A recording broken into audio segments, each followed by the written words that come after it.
Hello, I am Valerie Alawiye, and welcome to another episode of Heart and Hope Conversations, Mm. a special component of navigating chronic illness with heart and hope. This series is about real stories and real conversations about the resilience, challenges, and quiet victories that come with living and healing through chronic illness, Mm. caregiving, and recovery. Today, I'm joined by Bastero, who is a discharge coordinator with NHS Trust in the United Kingdom.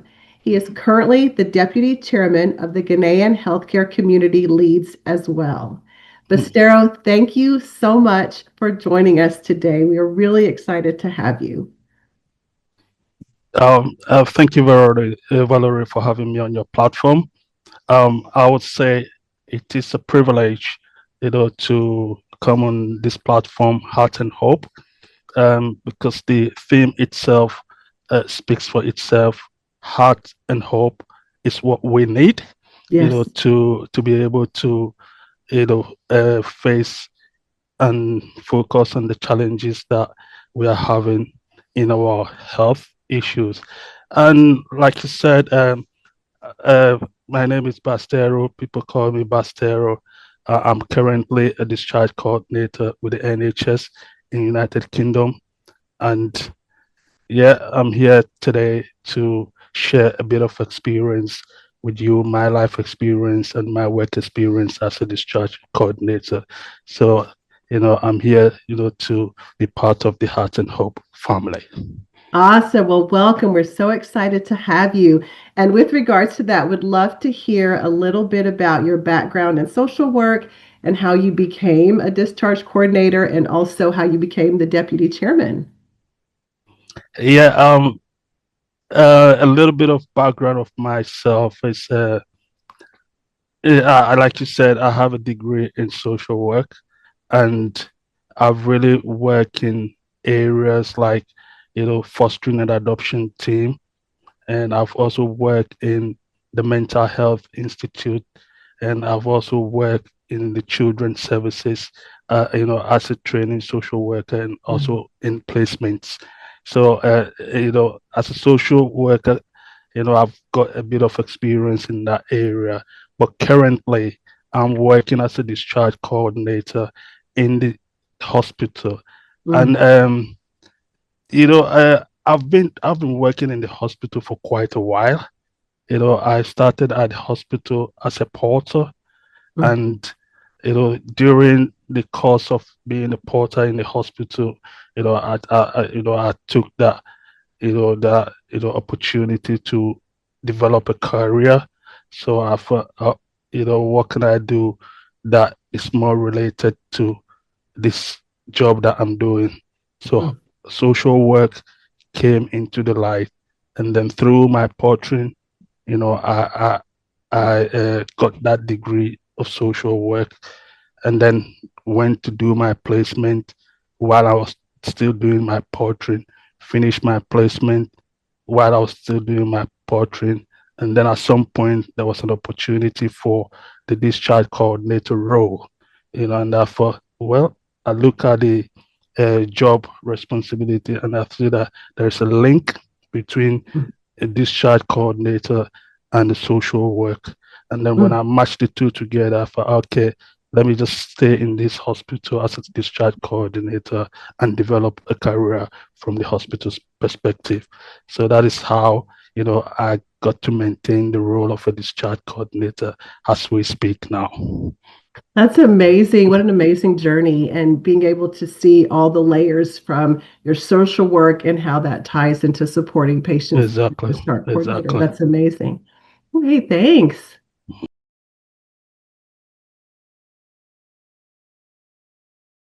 So, as you talked about your transition from social work into becoming a discharge coordinator, so in that role as a discharge coordinator supporting patients through major health transitions, Mm. what have you learned about like the emotional and the practical challenges that people face when they return home after illness or hospitalization? Yeah, Valerie, that's a very good question. Broadly speaking, the role of a discharge coordinator is quite a complex one. It is quite a very, very dynamic one, and it can be really very flexible as well. Mm-hmm. And, in most cases, patients, the moment they get admitted in hospital, right from day one, their focus is to go back to their own homes. Regardless of how they are feeling, regardless of what they are going through, what they want is to go back to their homes. Mm-hmm. But, as the case may be in an hospital where things are quite structured, things are quite process led, Mm-hmm. it becomes a kind of a complex situation for the patients and for the health professionals as well, in the sense that there are some patients where they might just walk into the hospital physically fit, just maybe for blood test or something else. And then by virtue of that blood test, they get diagnosed with cancer. Because I work in the oncology department, and as you know, oncology is mainly more of cancer patients. Mm-hmm. So people may just walk in for a blood test, and then through that blood test, the cancer will be diagnosed. There is one thing we call a cancer of unknown primary, which means they don't even know where it's coming from. Mm. All of a sudden, he's been diagnosed with cancer. And in that process, some patients who have a very short prognosis, which means they've got a limited time to live. And that is when we are carrying out our discharge processes. We are very, very mindful of the fact that this is a patient that has walked into the hospital physically fit.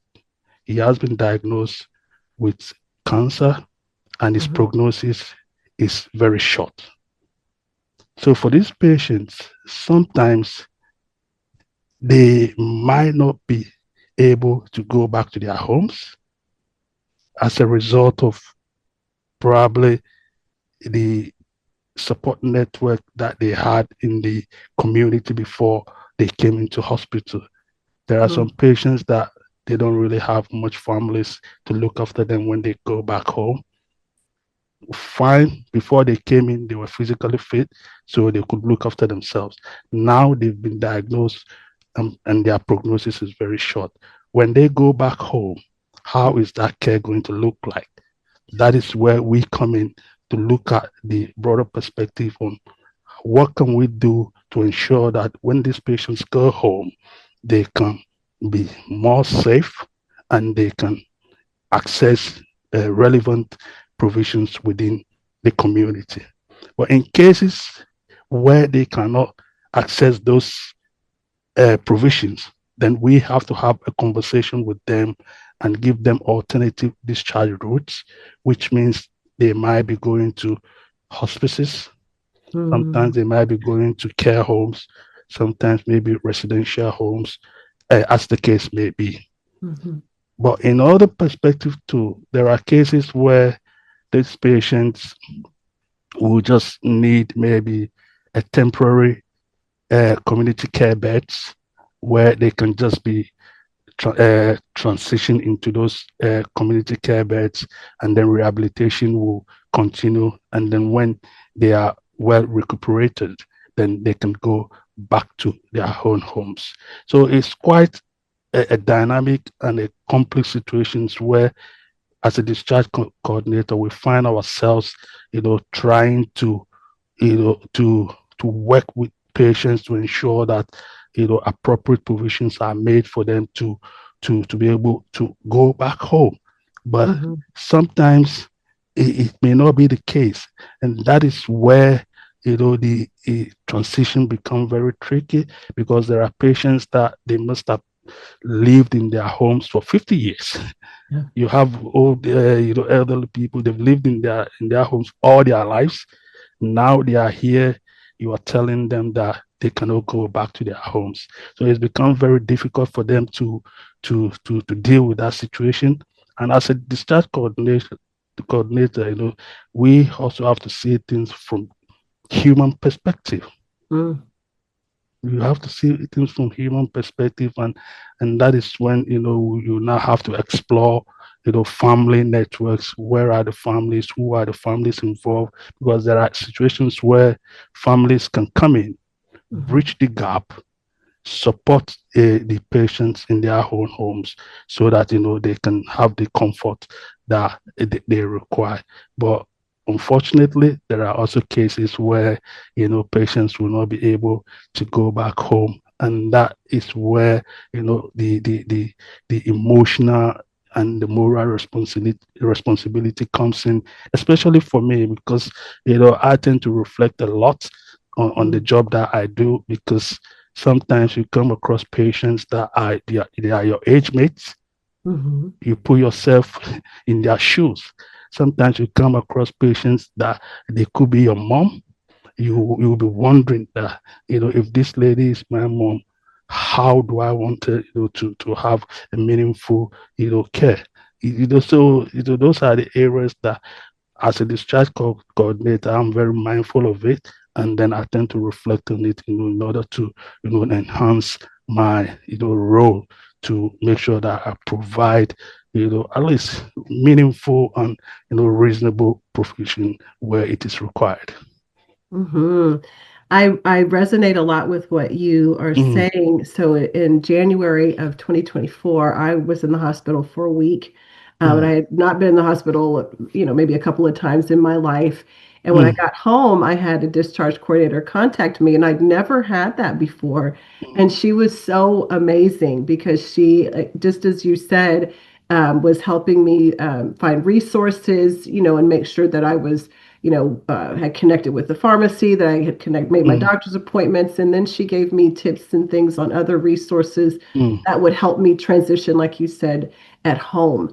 So I was fortunate enough to be able to come home, but I can't even imagine the complex situations that you have to encounter, because every person's an individual and every It's story is different. different. Yeah. True, Amazing, true. amazing. Thank you.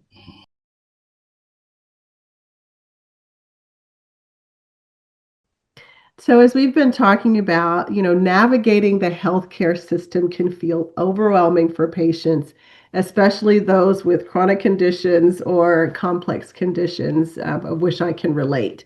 So, what practices have you found most effective in helping people feel seen, heard, and supported during the discharge process?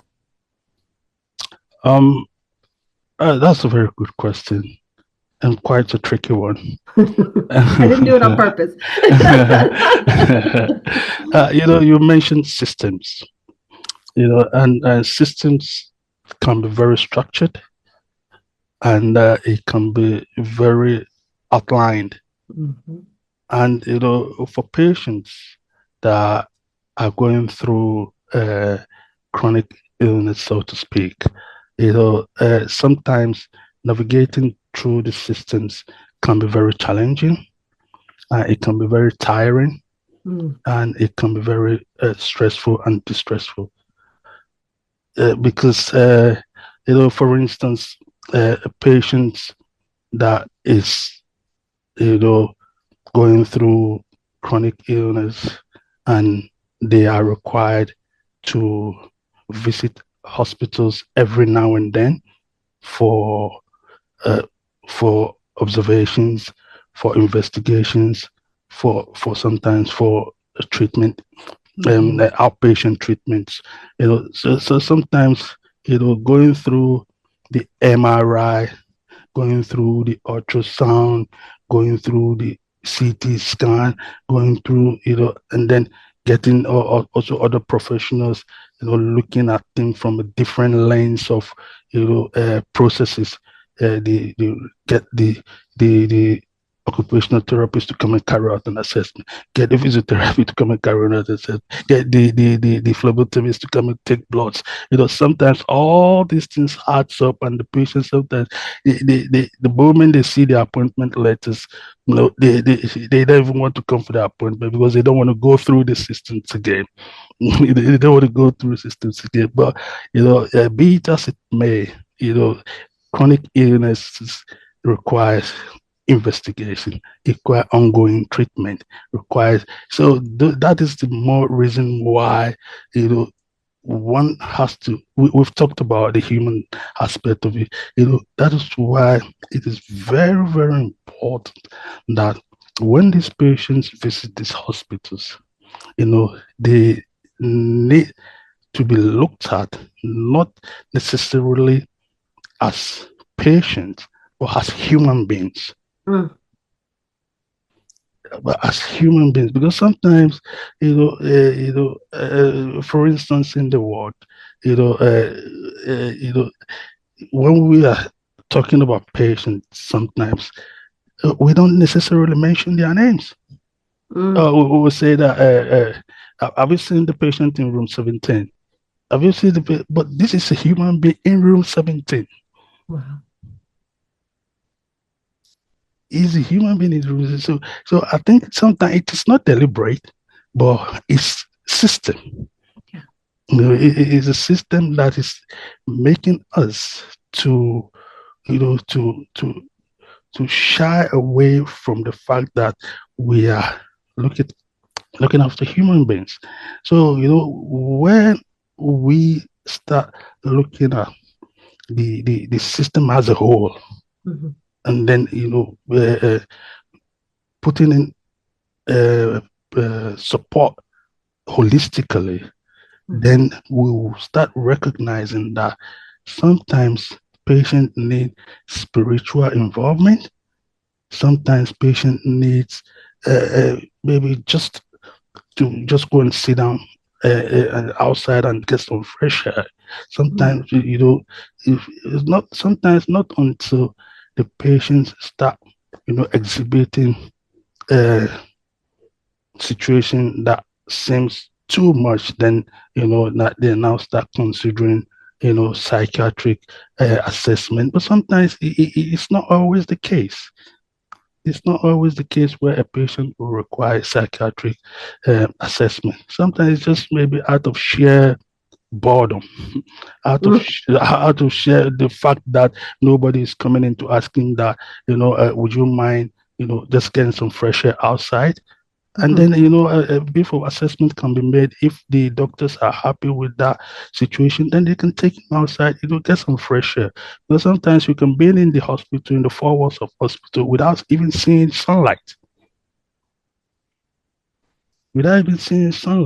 And just by virtue of you receiving treatment, nobody has really thought of the fact that you need sunlight.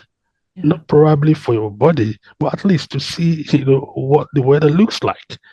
So I think it is very important that, yes, as long as the systems are very important in treatment, there's also the need for health professionals to also be mindful of the human aspect of the need, because at the end of the day, it's all down to conversation. It's all down to conversation. Sometimes, even me included, you may not even see a patient, but you've read what the occupational therapists have said. You've read what these physiotherapists have said. But sometimes by sheer oversight, you just do your own assessment based on what you've read. But I think, I hold my hands up here. I think there's a need, to go in, have conversation with the patient, and also hear from their perspective, so that you can have that holistic, approach for the situation they are in. So yes, systems are required, but more importantly, humanity aspect is also a key in making appropriate provisions to patients. Totally agree. And thank you for pointing that out as someone on the other side and in just talking with other folks. I've had a guest on the Heart and Hope Conversations who's been a patient and just my experience, the conversation is so important because everybody's story is It's different. different. And so as an individual, you feel like you get caught in the system. And I love that you've made that distinction and the importance of the human connection as well. Mm. Okay.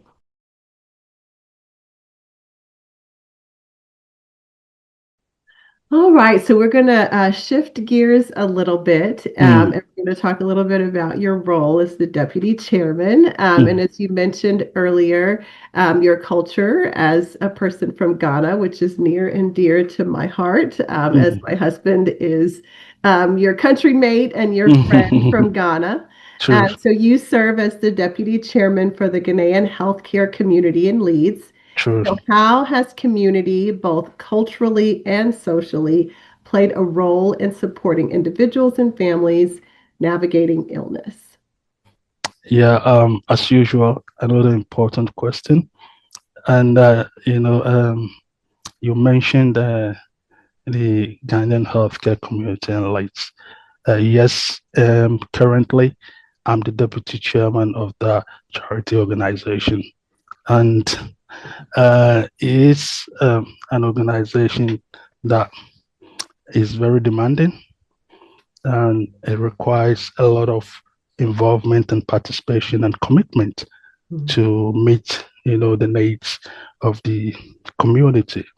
And as the deputy chairman of the Ghanaian healthcare community in Leeds, and looking at the Ghanaian community as a whole, we think that there is a need for us to create healthcare awareness among our people. Mm. So, generally speaking, the Ghanaian healthcare community leads, our members are mainly healthcare professionals, and they are all Ghanaians. Mm. Because we just want to, narrow it down a bit so that we can just create that awareness from within, Mhm. and then we can now spread it to the ethnic minority groups as a whole within Leeds. So we are mainly Ghanaians and mainly healthcare professionals, you know, in various healthcare institutions. So we've got doctors, we've got nurses, we've got physiotherapists, we've got almost every area of healthcare profession in our membership. Mhm. And like you rightly said, as the deputy chairman, and of the Ghanaian healthcare community leads, we have really carried out series of health awareness events in Leeds, because quite recently we really did carry out a liver screening session, Mm. and we did that in collaboration with the National Health Service, the NHS. We collaborated with the liver department, and we brought them into the community for them to carry out liver screening sessions, because we realize that there are a lot of people within our community that they are not conversant with what is even liver cirrhosis. They don't even know liver Mm. cancer. So we brought them into the community, and they were even amazed about the turn up that people came to assess that support. So they came in, carry out assessment on screen screening sessions on people that are having issues with their liver, got to know that they are having issues with their liver, and they will be signposted to appropriate treatment facilities for them to start looking into how they can get treatment. And for those that don't have anything to do with their liver too, now they know what to do that to prevent it. Right. So that is who we are as Ghanaian healthcare community leads. And we, you know, are we pride ourselves on the fact that, we, we, we, we show care, and we show support, and we show empowerment to our people. And we really do a lot. We also do Zoom meetings like this. We bring professionals onto the Zoom. We get all our members. But for the Zoom meeting, we spread it across the ethnic minority groups for anybody to join, to get the information that is being disseminated. So as the Ghanaian healthcare community leads, we really, really do the best that we can to ensure that our people get that awareness. We do mental health awareness. We do what do you call it? Cancer awareness, because because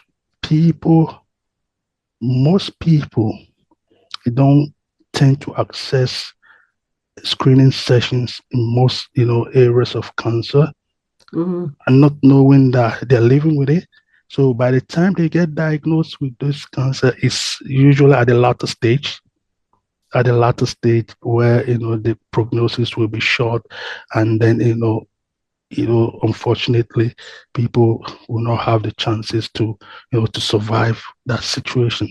So we think that as Ghanaian healthcare community leads, and we have to make this awareness very paramount.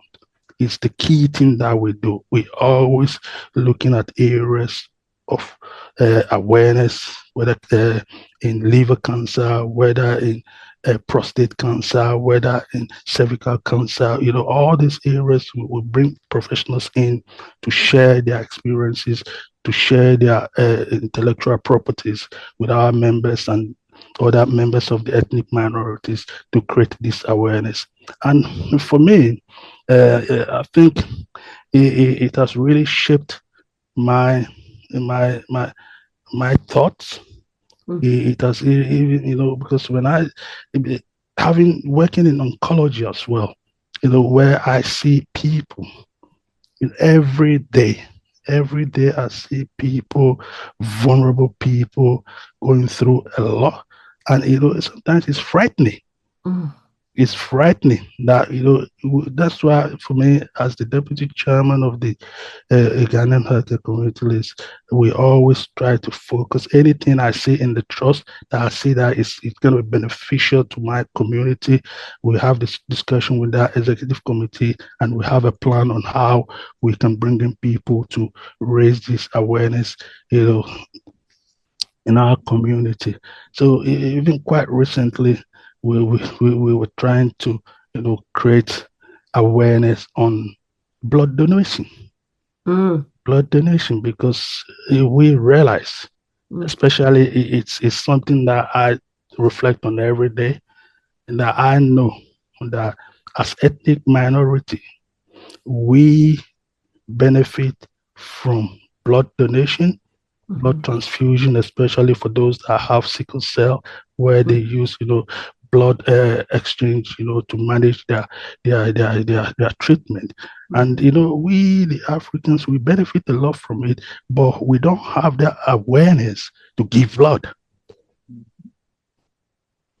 So, it's another area that, as a Ghanaian healthcare community list, we're beginning to look into that area so that we can create the awareness that, we also have to start giving, blood donation to benefit our own people and others, because we are also benefiting from donations from other people. So as a whole, I'll say that as a deputy chairman of the Ghanaian healthcare community list, and in support with the membership, the executive membership, and all the members, I think we all have one focus. And our main focus is to raise awareness, to ensure that our community, are also aware of, the challenges out there, especially when it comes to their health. Yeah, and when you were talking, I was thinking about how you were saying you see people at different stages, but usually when they're coming in and maybe even towards the end of their life and they may not know it. And so by your role as the deputy chairman, you're creating that awareness upstream so that people are aware and taking care of their health and doing things to, within your community so that, hopefully they're not getting to that point. Exactly. Yeah. Exactly. Yeah. Where they're coming Exactly. in unaware and having to be told that they can't go home. Yeah. Exactly. Yeah. Exactly. Mm-hmm.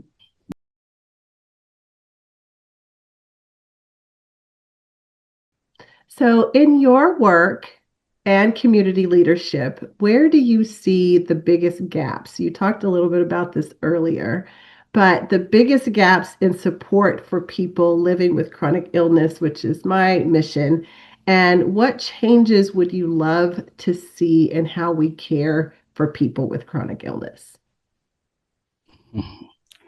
Another tricky one. I think information. Mm, Information is what most people need to access care, mm, because sometimes all provisions can be made from hospital into the community. mm, And when you get into the community, in most cases, the provisions that has been made are temporary. mm, And if you want it long term, then eligibility criteria comes in, mm, where your financial status will be assessed. And then if you have to foot in some of the bills, then you have to foot in some of the bills to get the care that you need. mhm, So, when you ask about, you know, how people will manage in those situations, I think it is an area where it's quite, I don't know, very compassionate, mhm. because there are situations where you come across patients who they've worked all their lives, they've contributed to the system. Yeah. Now they are in a position where they don't really have much, and their health is requiring long-term care. Yeah. So for these patients, are we going to neglect them because they cannot afford, the care that they deserve? Mm, Or are we going to foot the bill to ensure that they get the care that they deserve?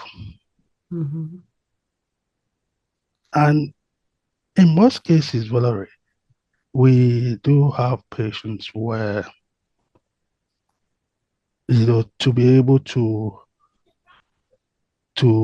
assess those care, you realize that even with the assessment, the financial assessment, they will not have the capacity to pay for the long-term care that they need. mm, So it is quite, uh, that is where, as a discharge coordinator with a social work background, where that as a social worker, somebody who have that background, that advocacy. mm, So these patients, you know, in your role as a discharge coordinator, how can you advocate for this mhm, patient to get the care that they need? That is where you have to start thinking about, you know, accessing, third-party organizations, charity organizations, to come in, mm, and then, support the situation, and then, making sure that this patient, even though they cannot, their financial capability is strained. Yes, there is some, third-party organization that can come in and support the situation. So I Mhm. think, the key thing here is, having the the the mindfulness of knowing that yes, if this patient cannot, provide this, what are the other organizations that can just come in. So sometimes we get, the Macmillan to come in. Mhm. We get, Age UK, Mm. Age UK to come in. We also get other, other charity organizations that are out there that they are ready to support patients, and then we make referrals to those third-party organizations, and then they also come in and then do their bit for this patient. So it is a really really important area for care needs, because at the end of the day, every patient needs to be treated equally because every patient needs to be treated equally. Yes, the care needs may differ, Mm. but for every care need that a patient requires should be appropriate Mm. and deserving. Mm. So I think that is an area that for me I tend to reflect on it because like you realize that I just mentioned reflection because a reflection, critical reflection guides your assessment. Mhm. Critical reflection guides my assessment a lot because even the like you rightly said, there are some patients that by virtue of their status, immigration status, will find it difficult to get the care that they need. Yeah. So these patients, what do we do? Mhm. Are we going, especially if they have been diagnosed with cancer, Mm. and we all know the cost of cancer treatment is expensive. Very. And if this status has been tangled with care needs, then there is every likelihood that this patient may not get the care that they need Yeah. because the there are policies that is tied to care needs. Mhm. So Mm. that is why I think it requires a lot of reflection. It requires a lot of understanding of the third party organizations where you can fall back on to make sure that at least patients can also get the care that they need regardless of their social background. Mhm. Yeah, and with chronic illness, as you're saying, cancer being an example, the expense is not one time; it's long term, It is and having that full support constantly is really important as well. And very, having, yeah, yeah. very, because sometimes the patients can, it's just what you call it, just a bit of hard on. I've just had a situation where this patient's status was questionable, and she was going through, cancer treatment, and to get a full treatment means, her status has to be eligible for it. you Mhm. know. So by the time, third party organizations will be involved in, the Macmillan, by the time they also have collaboration with the Home Office and stuff like that, you know, it's too late. Yeah. It was too late, and you know, there Mm. was, and then we lost this lady, and you know, it became what it is. So sometimes, you ask yourself that, you know, it's a hard one. It's a hard one where, by virtue of your status, your life could be hanging on a line. So, and then sometimes you leave workplace and then it just be ringing bell in your mind, for some time before, you get over it. So I think sometimes it can be very emotional and, what can you do? It is what it is. Mm-hmm. Yeah, I'm so sorry that happened, but I appreciate the perspective of just the importance of that full care, and as you've said many times, the most multidisciplinary connection of reaching out, trying to get third party support, but the timeliness can be a challenge. So.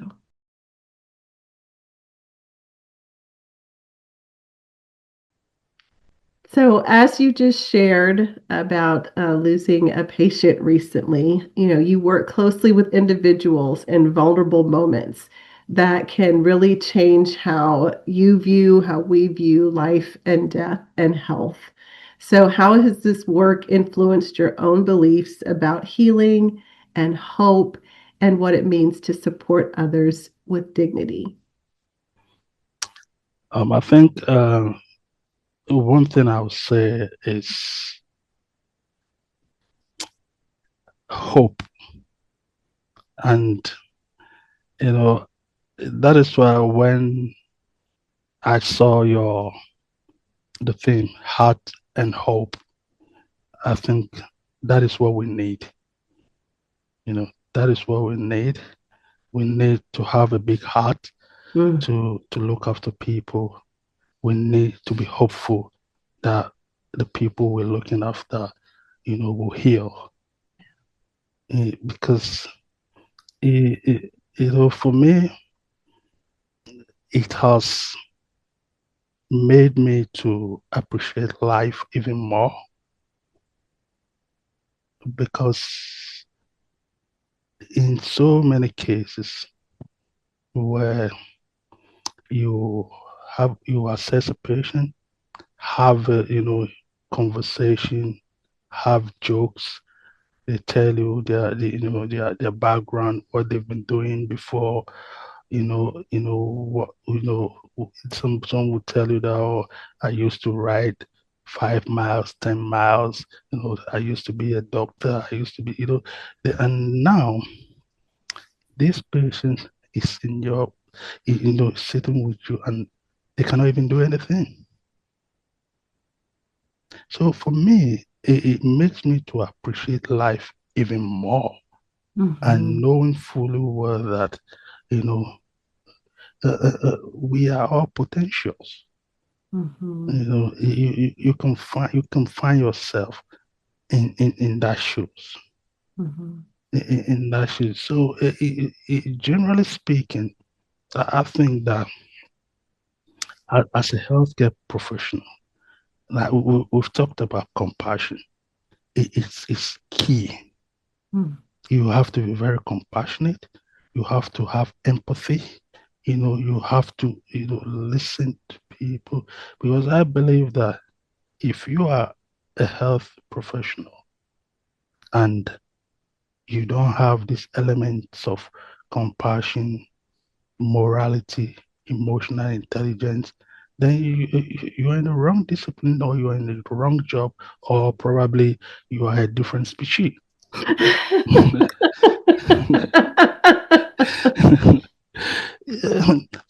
Because this is something that could be you.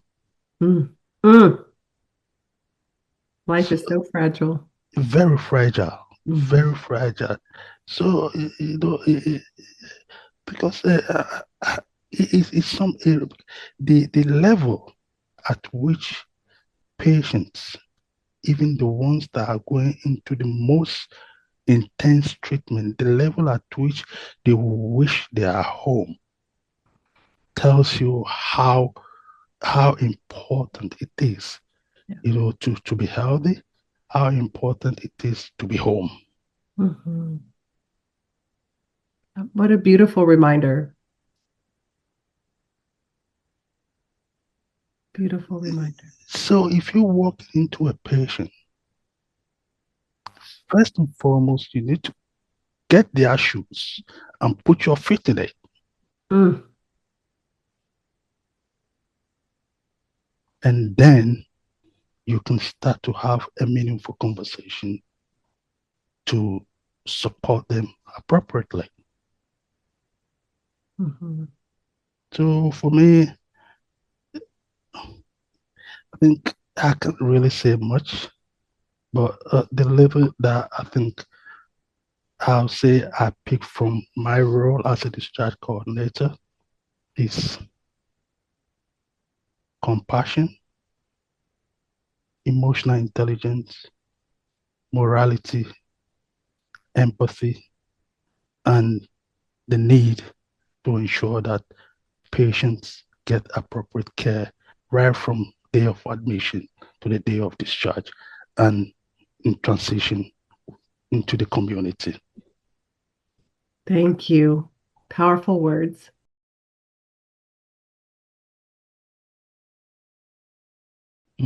Well, Bastero, thank you for sharing your wisdom, your You're welcome. compassion, and the heart behind the work you do every day. Your perspective reminds us that healing is not only medical, it's emotional, cultural, and deeply human. The way you support people in moments of transition and the way you show up for your community is a powerful example of what care truly means. To everyone watching, I hope that today's conversation offered a window into both the challenges and the quiet strength that shape the journey through chronic illness, recovery, and re-entry into our daily lives. These stories, your stories, our stories, my stories, are at the heart of Heart and Hope conversations. So as you go forward, please remember that support can come from many places, as we've talked about today.